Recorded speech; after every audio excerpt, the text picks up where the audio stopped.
Well, the UK is blocking conservatives from visiting that country. They say conservatives could be hazardous to the nation's diversity somehow.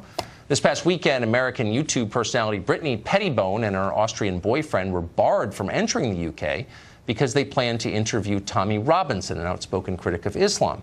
Then on Monday, British police halted a visit by Canadian journalist Lauren Southern on the grounds she was, quote, a radical Christian and therefore possibly a terrorist. Meanwhile, radical Muslims, more than 400 former ISIS fighters, are believed to have re-entered Britain without any problem at all. Indeed, they were welcomed.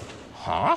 Katie Hopkins is a columnist with The Rebel. She wrote the book Rude, and she joins us now. Katie, it's great to see you. I mean, only a country that really hates itself, its heritage, its own people, would act like this.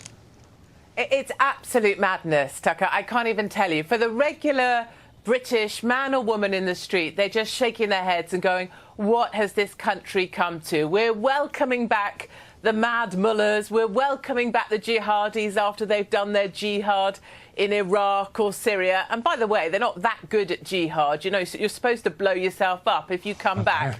You probably weren't that great at jihad in the first place. Point. But we are turning away conservatives who just want to stand up for being Christian conservatives. And our Home Office here has sided with the Islamists of Luton. We seem to have some new blasphemy laws here in the UK that we didn't really know about, but are certainly being enforced.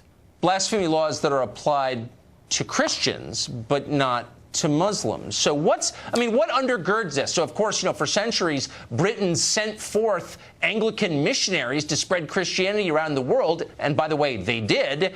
And now they would not let those same people in their own country in favor of ISIS members. What animates this? Why the change? Why do they feel this way? There's this pervasive thought that's spread amongst Liberals, it's amongst the Labour Party, the Democrats, if you will, and the Conservatives. We have a Conservative government in power. You wouldn't believe it. It seems to be that being white is considered wrong. Being Christian is considered wrong. Trump is wrong. And then there's a list of right answers. To be Islamic is right. To welcome back jihadis is right. We shouldn't prosecute them. We should embrace them.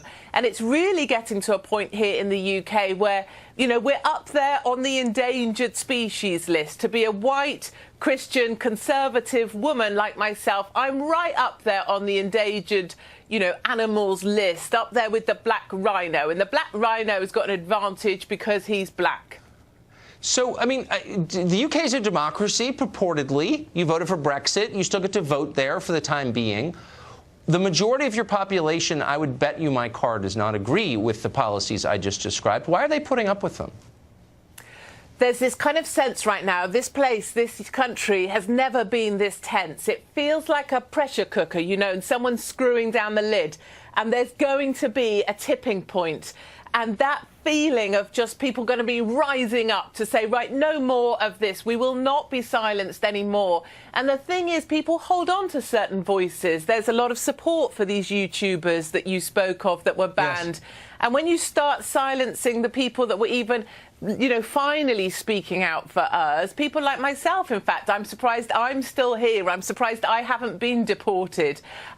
You know, them people, there will come a point where enough is enough. And I think there will be some kind of uprising, because watching Conservatives being detained for 2 days, being charged with kind of, or detained on terror, suspicion of terror offences, when they're just young Conservatives with a passion for their culture and a passion for their country. It really is such a disappointing time for the UK. Yeah. And I do think there needs to be much more of an attitude where we stop tiptoeing around the cultures that choose to come and join us and start defending the culture they have chosen to join.